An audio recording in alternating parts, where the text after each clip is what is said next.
words once were. Well, the subtitle of the play is a play about language and its absences. And in many ways, that is what the play is about. And it tells that story through the eyes of a character we come to know as Girl. She exists in a place called the City.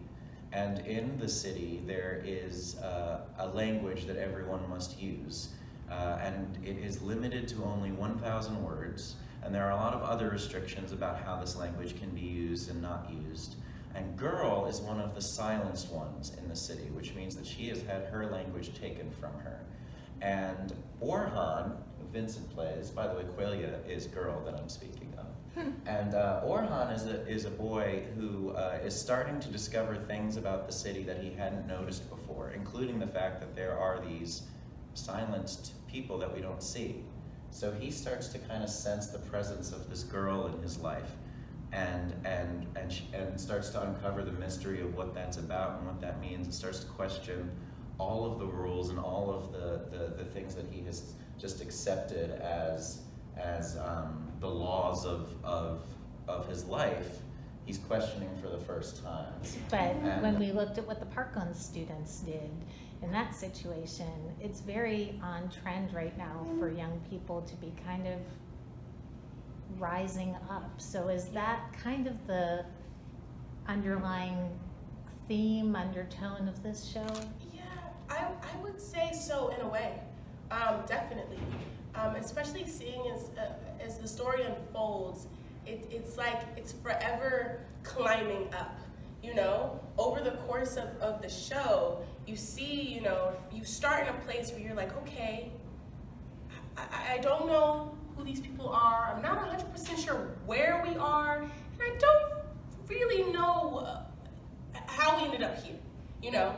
And so over the course of the show, more layers get peeled back on this story, and you find that in the end, it all boils down to every single character in their own right, in their own way, is trying to figure out how do we break out of this stigma that is set for us, that clearly is not who we are, and how do we establish and how do we enact a change, and how do we, you know, open the city's ears and the eyes to the issues. And so, you know, even though each character is doing something different, and it may be more personal, it may be more outward, it may or may not affect the people around them, but you see them trying to figure out through their interactions with each other and their interactions with what's happening around them and how they interpret that and what they internalize and what they release. You find that all of it just comes from them having an inward desire for something to be different. As I've been like kind of meditating on at home after post-rehearsal, is that conflict is okay.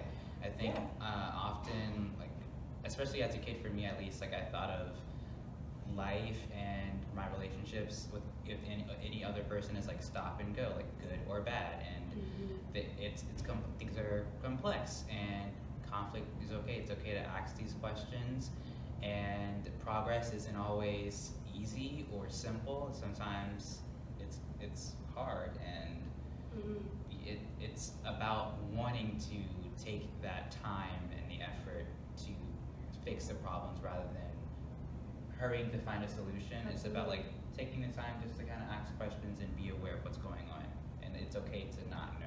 Absolutely. And This idea, I think that that adults, parents, etc., are supposed to leave a better world for their children. I feel like we've lost that in a lot of ways as a society.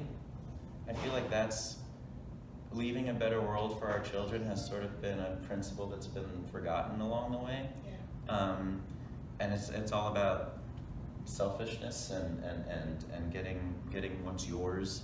And I think this play reminds us that when those young people, like the young people in Parkland, look around and see the results of that, there's a deep personal need to reach out and do something about it. Absolutely. So you definitely see that start with these two in the play as the young characters. And then you see the adults start to be affected by that. Absolutely. And start to wake up. And and it isn't until Orhan, for example, starts to kind of break out of the rules that his mother kind of starts to be like, hey, what is going on here?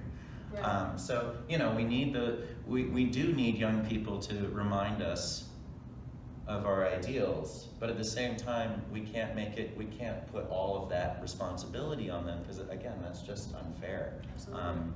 But if they can be an inspiration for change, that's huge. And I think the play reminds us that. So talk to me a little bit about the challenges of creating this dystopian world where words and language is really one of the central characters of the show.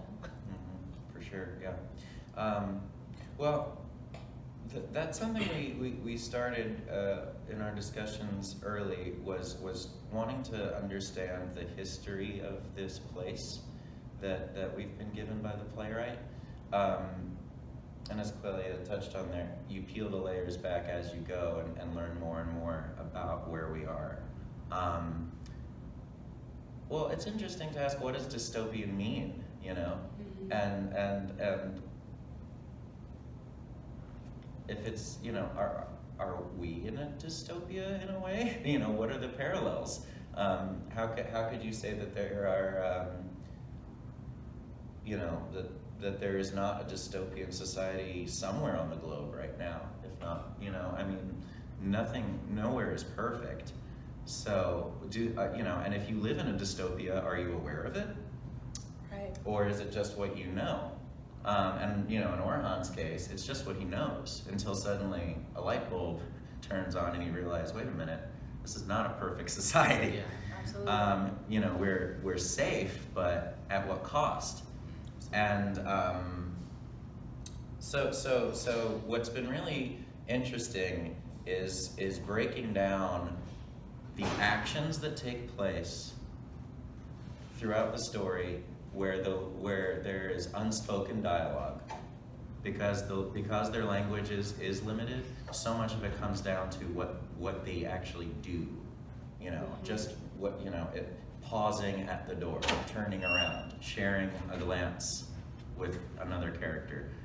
Those moments of silence are just as telling as the moments of spoken dialogue and spoken. I applaud Theatre Raleigh for doing this play, Yeah, because absolutely. family theater in the United States is very different in many ways from family theater in Australia and the UK and Europe, where they want family theater to ask difficult questions of young people in order for there to be a conversation and to be teaching moments. I think too often in the United States, we think that young people can't handle those questions, but they're already asking them.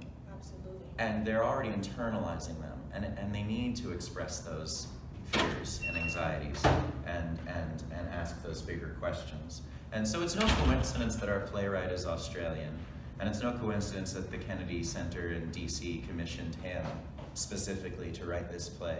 There is a movement in the United States for family theater to go more in this direction.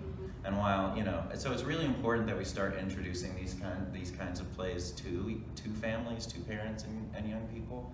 So hopefully this is the start of a movement. And again, I just really applaud them for being brave enough to produce this play, which, as you say, is a hard sell when you think of, All the other typical things. children's theater and Right. whatever that Well, was. the last play was Peter Rabbit. Right, so this is not Peter Rabbit.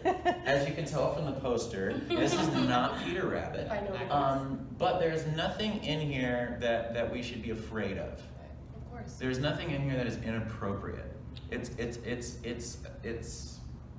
confronting the world the way the world sometimes is. Right. And that's a really important thing, I think, for theater for families to do. Yes.